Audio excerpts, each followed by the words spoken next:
After a summer of head-scratching and cheering on Team GB in the Olympics, Britain's government is finally getting down to its big challenge, Brexit.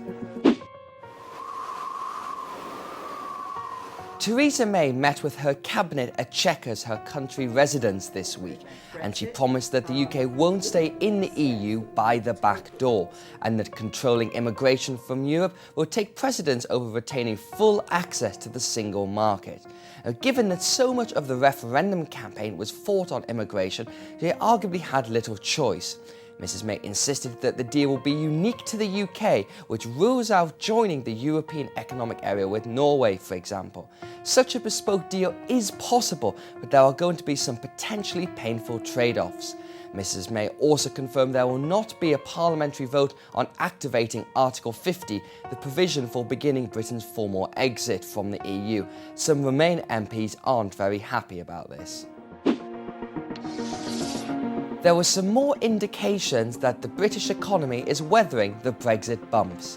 House prices rose 5.6% in August, up from 5.2% last year. But it is still early days, and after all, Brexit hasn't actually happened. There seems to be a pattern emerging. Retail spending indicates that consumers are sanguine about Britain's short-term future, and the economy is relatively stable for now. But business surveys continue to suggest that uncertainty is holding back major investment, which is unlikely to end until Britain's fate is clear.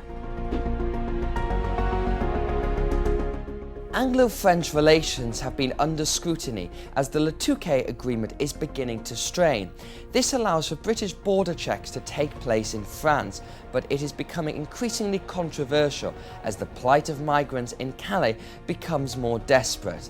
Nicolas Sarkozy, the former French president, who is plotting another run in the 2017 presidential race, has called for the agreement to be scrapped. So Amber Rudd, the Home Secretary, met with her French counterpart Bernard Cazeneuve, but any change to the agreement have been ruled out.